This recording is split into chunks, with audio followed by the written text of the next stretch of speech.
Inilah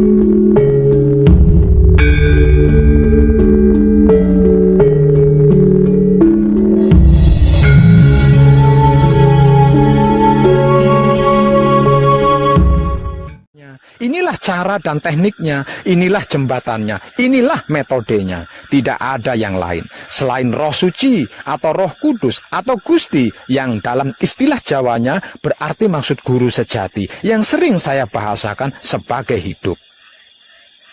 Tidak ada seorang pun yang dapat bercakap-cakap dengan Allah kecuali dengan wahyu atau dari belakang tabir atau dengan mengirimkan utusannya dengan seizinnya. Surat Asy-Syu'ara ayat 51. Mulai hari ini aku buka tabir yang menutupi matamu, maka pandangan matamu akan menjadi tajam.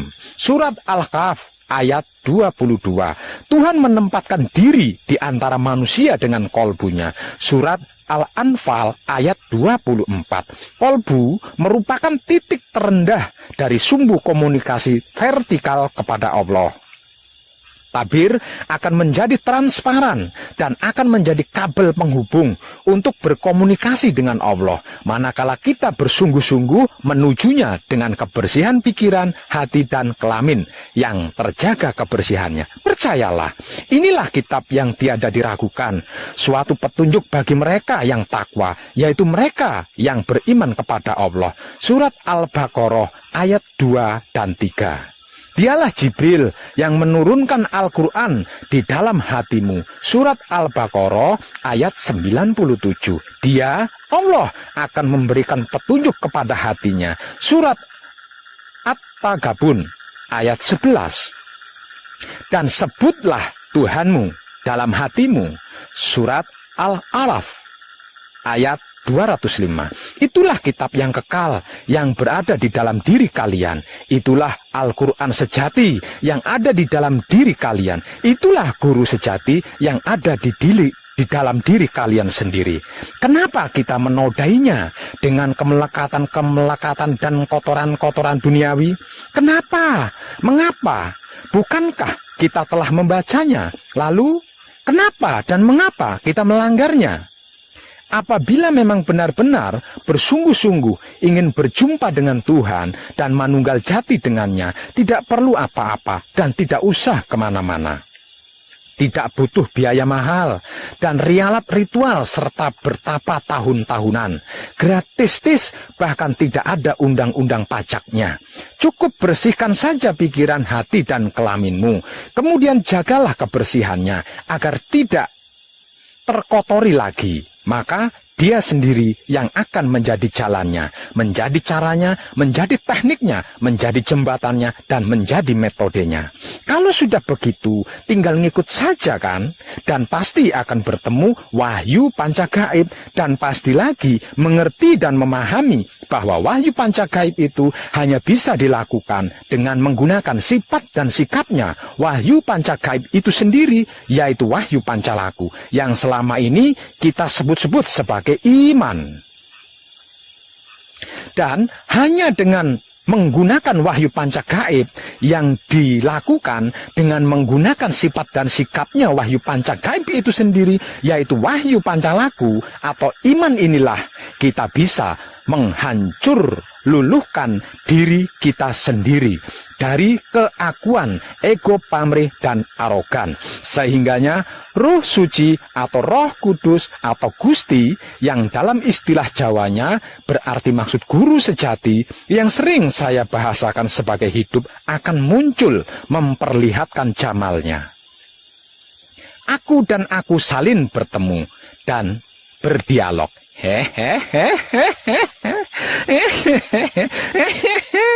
Dan tenan. Demikianlah apa yang dilakukan Musa selama 40 hari dan 40 malam, sehingga Musa bisa menerima wahyu 10 perintah Tuhan. Demikian juga yang dilakukan oleh Nabi Muhammad Sallallahu Alaihi Wasallam di Gua Hiro selama 40 hari 40 malam, sehingga menerima wahyu terakhir dari Tuhan. Kenapa dan mengapa kita tidak mengikutinya? Katanya umat Muhammad, Para kadang kinasuku sekalian, dia adalah dat wajibul wujud. Wajib adanya dan mumkinu wujud. Mungkin adanya. Tersembunyi dalam keilahian. Disebut nukot goib. Biji yang samar maksudnya. Tiada dia melahirkan dan tiada juga dia dilahirkan. Dia yang awal dan dia yang akhir. Dia yang dohir dan dia yang batin. Dia sebagai dat yang tanpa kualitas dan dia juga dat yang berkualitas. Dia maha suci, dia maha tinggi di atas segalanya. Jadi jangan coba-coba mempersekutukannya. Dia dat yang maha luas tanpa keterbatasan asma dan sifat serta sikap, tanpa keterbatasan ruang dan waktu. Karena memang belum ada ruang dan waktu, belum ada Alkitab, belum ada Al-Quran dan hadis, belum ada aksara dan suara apapun. Tidak ada apa-apa ketika bersamanya, apa-apa tidak ada, suwung, kosong, hampa. Dia ada dan tidak ada apa-apa di sekitarnya. Dalam keheningan patrap samadhi, nikmatilah dengan kesadaran rasa keberadaannya di dalam pikiran, hati, dan kelamin yang terjaga kebersihannya. Ketika pikiran kita bersih, tersebut baitul makmur. Ketika hati kita bersih, tersebut baitul muharam. Ketika kelamin kita bersih, tersebut baitul muqaddas atau maqdis. Itulah rumah Tuhan yang sejati, yang sesungguhnya, yang dibuatnya sendiri dan bukan dibuat dari batu, bata, tanah, semen, dan lain-lain. Dia adalah dat mutlak tanpa bentuk, tidak bisa ditanggapi oleh siapapun, tidak terpikirkan oleh akal, tidak terbayangkan dan tidak bisa diketahui oleh pikiran, hati, dan kelamin yang kotor. Dia di luar jangkauan konsepsi. Dia dat awal yang maha suci dari seluruh sifat dan sikapnya yang selalu terbaharui di setiap detiknya. Walaupun demikian, dat mutlak ini akan menampakkan diri keluar dari kemurniannya karena dia hendak memperkenalkan dirinya kepada seluruh makhluknya melalui proses laku spiritual hakikat hidup yang sering saya istilahkan sebagai laku murni menuju suci bagi pemula dan laku suci menuju abadi untuk yang bukan pemula. Mulai dari huwa menjadi ana. Aku adalah kehadiran dat dalam dirinya sendiri, dalam keakuannya, dalam egonya sendiri, dalam pamrihnya sendiri, dalam arogannya sendiri. Sebagai tahapan awal laku murni menuju suci, yang arti maksudnya adalah keesaan dat yang murni. Tahapan laku murni menuju suci merupakan tahapan tertinggi di mana tahap-tahap lainnya berada di bawahnya. Pada tahap ini, dat mulai menampakkan potensialnya atau kemampuan ilmunya dan sifat-sifatnya yang muncul dari dirinya sendiri. Kemudian dia memproklamirkan dirinya sendiri. Aku adalah dat maha suci hidup yang tidak ada sesembahan selain aku. Setelah menyatakan dirinya sendiri sebagai aku, maka mulailah dia bertindak sebagai penguasa yang berkehendak. Dia ingin dikenal, ingin diketahui oleh seluruh makhluknya. Maksudnya, esensi dat ingin eksis melalui kemampuan ilmu dan sifat serta sikapnya sendiri. Aku adalah perbendaraan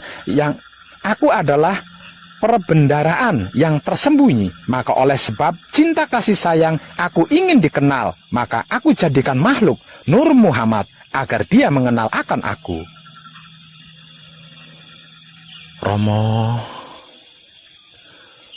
nyuwun pangestu lan pengayoman kanthi Teguh Rahayu Slamet. Dan tiadalah Allah mengutus engkau, hai Muhammad, melainkan untuk memberi rahmat bagi seluruh alam semesta. Surat Al-Anbiya ayat 107. Muhammad yang dimaksud di sini bukanlah ayah seorang anak lelaki di antara kalian, tapi dia adalah Rasul Allah dan penutup para rasul, dan Allah Maha mengetahui segala sesuatu. Surat Al-Ahzab ayat 40. Ana minurilahi wa kolak kuluhum minuri. Aku berasal dari cahaya Allah, dan seluruh alam semesta berasal dari cahayaku.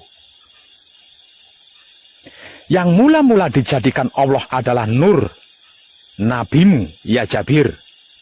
Dan Allah jadikan dari nur itu segala sesuatu, dan engkau, wahai Jabir, termasuk sesuatu itu. Aku memiliki waktu khusus dengan Tuhan, yang di dalamnya tiada lagi malaikat atau rasulnya. Aku sudah menjadi nabi, sedang Adam adalah antara air dan lempung. Akulah bapak dari segala ruh, dan Adam adalah bapak dari segala jasad. Ana Ahmadun bila mim. Aku Ahmad tanpa mim. Aku Ahad. Ana Arabun bila ain. Aku Rab. Cahaya, nur adalah realita atau manifestasi dat Allah untuk menghadirkan atau menyatakan dirinya sendiri, keakuannya dalam keterbatasannya yang pertama. Aku adalah Allah dan tiada Tuhan selain aku, karena itu sembahlah aku dan dirikan salat untuk mengingatku. Surat Toha ayat 14.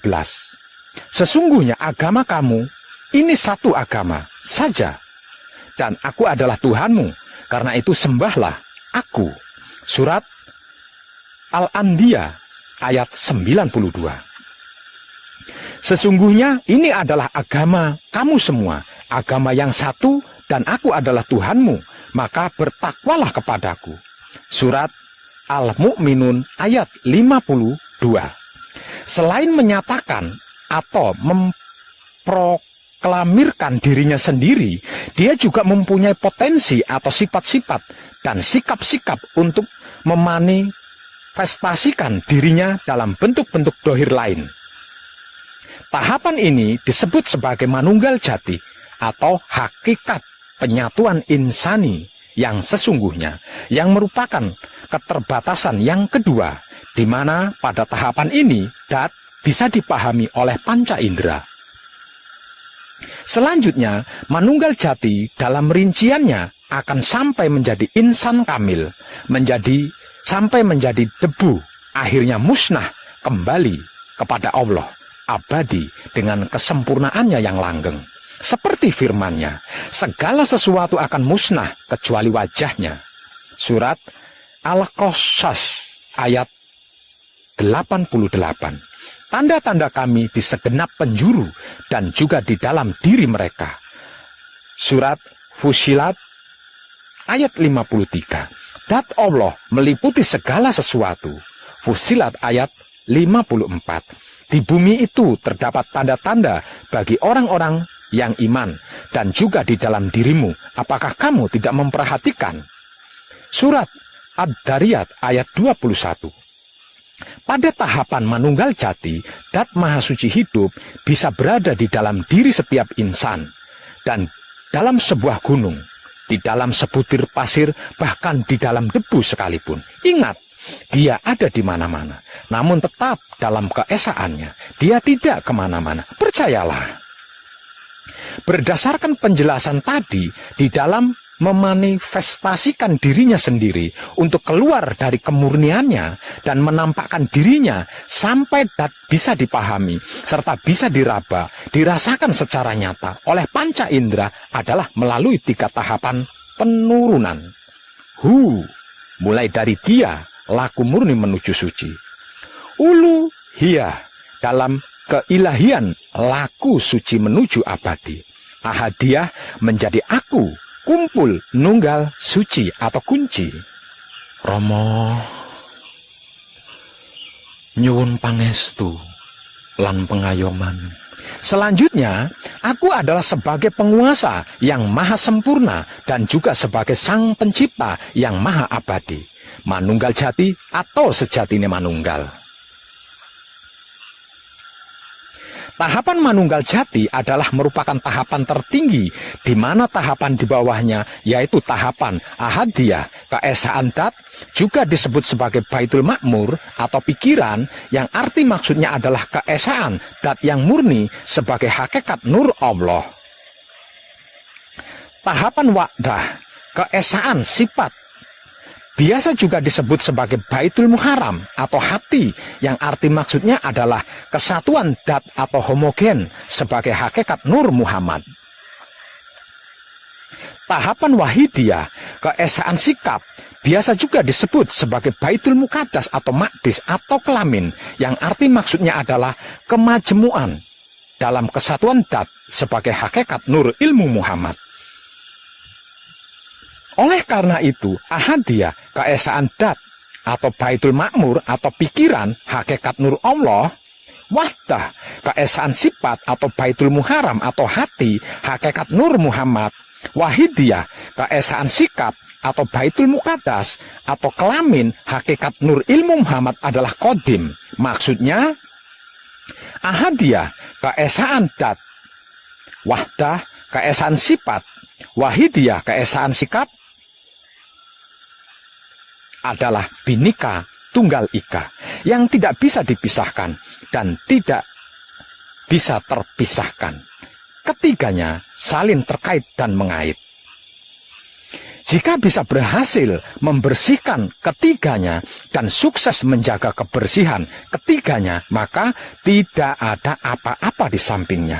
Apa-apapun tidak ada, ruang dan waktu pun tidak ada. Yang ada hanya dat semata-mata. Qiyamuhu ta'ala binafsihi, berdirinya dat dengan sendirinya karena asma dan sifat dan sikap masih tersembunyi di dalam dirinya. Rama nyuwun pangestu lan pengayoman kanthi Teguh Rahayu Slamet.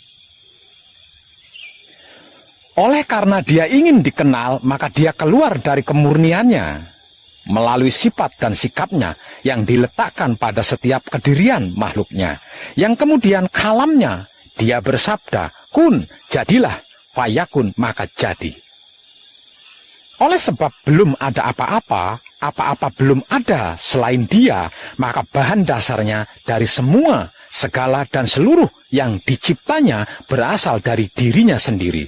Dari nurnya yang dijadikan nur Muhammad, yang disebut juga sebagai jauhar awal dan jauhar akhir, ruh idofi dan wujud idofi.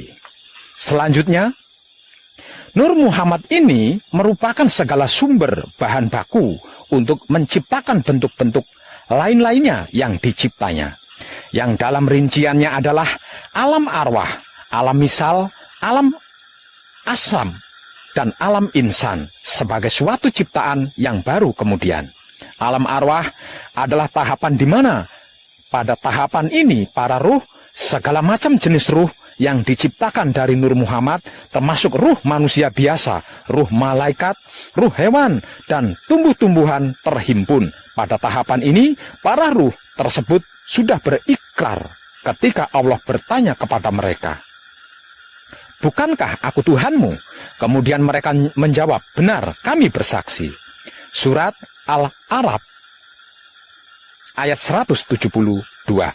Ayat ini merupakan syahadat awal sebagai ikrar yang pertama dari para ruh ketika masih di alam arwah, dan juga sebagai penjelasan bahwa ruh bisa berkomunikasi dengan Tuhan. Alam misal adalah dunia tamsilan. Pada tahap ini sudah ada bentuk dasar prototip yang tidak bisa dipecah-pecah, sebagaimana halnya dengan atom. Alam asam, tahapan ini disebut juga alam jasad karena sudah ada bentuk yang lebih kasar dan bisa dibagi-bagi, bisa terurai. Disebut juga sebagai alam sebab musabab atau sebab akibat. Misalnya embrio terbentuk setelah terjadi pembuahan. Alam insan merupakan perpaduan seluruh tahap sebelumnya yang kemudian diciptakan 7 alam dimensi, yang di setiap alamnya atau dimensinya diciptakan juga 7 lapisan-lapisan atau partikel-partikel di setiap dimensi atau alamnya, yang sering juga disebut-sebut oleh orang ahli sebagai 7 martabat atau martabat 7. Adapun tahapan-tahapan tersebut sebenarnya hanyalah merupakan hipotesa atau kerangka teoritis untuk mempermudah pengertian dan pemahaman kita dalam masalah dat maha suci hidup dari segala kesempurnaannya. Maka jangan terpaku kepada hipotesis apapun. Pegangan kita bukan hipotesis, melainkan kesadaran rasa cinta kasih sayang hidup yang tak lain dan tak bukan adalah zatnya atau ruhnya atau utusannya. Dat maha suci hidup adalah transenden, tidak bisa terjangkau oleh akal dan pikiran atau hipotesis apapun. Keberadaannya hanya bisa disadari dengan rasa, melalui kesadaran yang hidup kita masing-masing. Dengan demikian, manifestasi diri dat menjadi lengkap, mulai dari kesempurnaan, keabadian dalam keilahian yang tanpa kualitas, tansis, meluas ke penguasaan, rububiyah yang berkualitas, tasbih, sampai kesementaraan, yaitu hakikat insan, mulai dari kecerdasan alam semesta, insan kamil sampai menjadi debu. Hingga akhirnya kembali kepada dat, dari dat kembali kepada kekekalan dat. Itulah hukum kekekalan dat yang imanes, dat di dalam dat. Di dalam lautan ahadiyah terbentuk satu gelombang wahdah. Dari satu gelembung tersebut muncul gelembung-gelembung lain yang banyaknya sangat tak terhingga. Wahidiyah, bila gelembung-gelembung tersebut pecah, maka mereka akan kembali ke dalam lautan ahadiyah yang tenang dan tentram, sempurna, langgeng abadi, tan kenaning wah gingsir. Edan tenan. Romo, seorang yang beriman manakala mendengarkan kemanunggalan jati atau kesempurnaan abadi akan bergejolak pikirannya, akan bergetar hatinya, dan berdenyut kelaminnya. Pikirannya yang mana? Hatinya yang mana? Kelaminnya yang mana? Bila yang dimaksud dengan pikiran, hati, dan kelamin adalah inti, maka di setiap sel, bahkan setiap atom di tubuh kita mempunyai inti, yaitu aku bertahta atau bersinggasana di dalam Baitul Makmur yang berada di dalam kepala Adam. Di dalam kepala ada otak atau ubun-ubun, di dalam ubun-ubun ada manik, di dalam manik ada budi, di dalam budi ada nafsu, di dalam nafsu ada sukma, di dalam sukma ada rasa, di dalam rasa ada aku. Aku bertahta atau bersinggasana di dalam Baitul Muharram, itu rumah tempatku, berdiri di dalam dada Adam. Di dalam dada ada hati, di antara hati ada jantung. Di dalam jantung ada budi, di dalam budi ada angan-angan. Di dalam angan-angan ada sukma, di dalam sukma ada rasa, di dalam rasa ada aku. Aku bertahta atau bersinggasana di dalam Baitul Muqaddas atau Maqdis yang merupakan tempat suciku yang berada di dalam kelamin Adam. Kelamin adalah penis atau kontol. Di antara penis atau kontol ada pelir atau peler. Di dalam peler atau pelir ada nutfah atau mani. Di dalam mani ada madi. Di dalam madi ada wadi. Di dalam wadi ada manikem. Di dalam manikem ada rasa. Di dalam rasa ada aku. Kurang jelaskah? Kurang pastikah? Bila seorang mukmin bisa menggejolakkan pikirannya, maka setiap inti sel tubuhnya akan turut bergejolak, dan aku pun ikut bergejolak di dalamnya. Bila seorang mukmin bisa menggetarkan hatinya, setiap inti sel tubuh akan turut bergetar, dan aku pun ikut bergetar di dalamnya. Bila seorang mukmin bisa mendenyutkan kelaminnya, setiap inti sel tubuh akan turut berdenyut dan aku pun ikut berdenyut di dalamnya. Betapa dahsyat reaksi yang terjadi kan? Pasti lebih dahsyat dari ledakan bom atom. Setiap orang memiliki potensi tersebut, sebab karena dat ilahiyah ada di dalam diri setiap orang. Bagaimana caranya untuk membangkitkan energi dahsyat yang sedang tidur itu, Pak Web? Rasulullah Shallallahu Alaihi Wasallam atau utusannya berkata, manusia itu dalam keadaan tidur.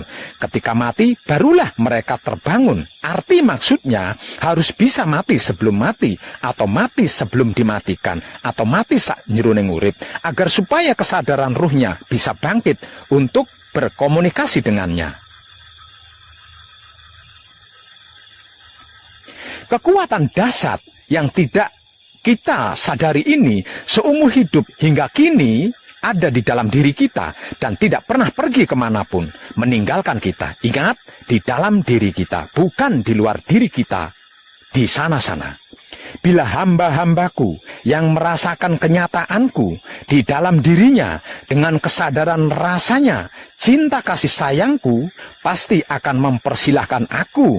Dan jika aku melakukan dalam sekejap, siang bisa aku jadikan malam, malam bisa aku jadikan siang. Dan aku akan mencintainya, mengasihinya, menyayanginya. Dan apabila aku mencintainya, mengasihinya, dan menyayanginya, maka aku menjadi pendengarannya, yang dengan itu dia mendengar. Aku menjadi penglihatannya, yang dengan itu dia melihat. Aku menjadi lidahnya, yang dengan itu dia bicara. Aku menjadi tangannya, yang dengan itu dia memegang. Aku menjadi kakinya, yang dengan itu dia berjalan. Aku menjadi otaknya, yang dengan itu dia berpikir. Aku menjadi hatinya, yang dengan itu dia berkehendak. Aku menjadi kelaminnya, yang dengan itu dia bersahwat. Bukanlah engkau yang melempar ketika engkau melempar, akan tetapi aku yang melempar. Surat Al-Anfal ayat 17. Lupakah engkau itu? Hanya melalui kesadaran rasa cinta kasih sayangnya atau ruhnya lah kita bisa berkomunikasi dengannya. Karena ruhnya adalah dat ilahiyah. Maka dat ilahiyah dengan dat ilahiyah saling berkomunikasi, kemudian manunggal menjadi satu kesatuan.